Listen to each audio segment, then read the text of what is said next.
Hello, this is a quick tutorial on how to get the single convection oven started in the Community House Cafe kitchen. First things first, you'll want to turn on the exhaust fan. There's lights and exhaust. You do not have to use the lights, but you do have to use the exhaust for any equipment under this cooking hood, and you'll just turn it on and it will be obvious. You'll be able to hear it. Not using the exhaust means the exhaust on the back of the oven or range will port directly into the kitchen, and you will smell rather quickly a large accumulation of natural gas. So be sure to use the exhaust fan before, during, and slightly after the oven while it's even cooling. You should have your exhaust fans on. Okay, so the mechanic part of the stove itself. I'm going to open it up. It's going to take a firm tug to both open and close the oven. Convection oven, or excuse me, the convection fan is in the back there, and it will automatically stop when you open the doors, and it will automatically resume again when you close the doors. You'll notice a temperature gauge hanging there. That's so that you know at all times what the internal temperature is, and it's an oven thermometer. So you do leave it in there while you're baking. Okay, so we're going to close this. Before we start it, I'm going to show you your controls. Obviously, the first thing you want to do is turn it on. And you're going to want to have this top button set to cook.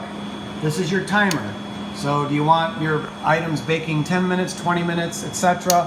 When the timer lapses, it will buzz and you'll have to come and turn it off. Your cook temperature is here. Of course, that's pretty obvious. You set it to whatever degrees you want.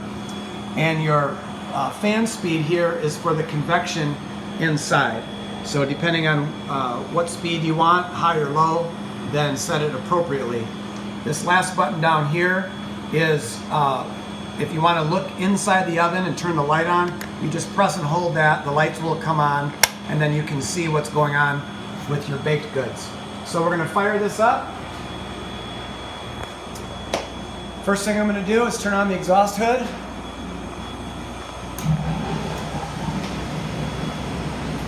I'm going to make sure my doors are closed. It will not start if the doors are ajar.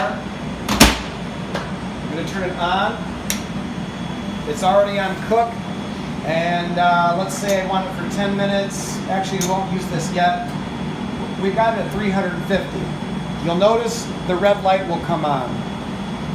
Now, the question will be, how do I know when the oven reaches temperature? When this light goes on and off 3 times and remains off, then you know the oven is ready to bake.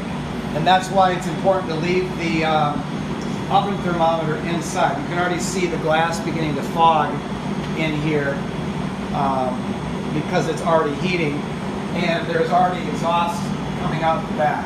So you want to make sure that you're careful with that. Once your oven does reach temperature, you can move these grates anywhere you want, up or down, and then you'll set your timer. Now when you're done baking, take your temperature dial and move it all the way down to the left.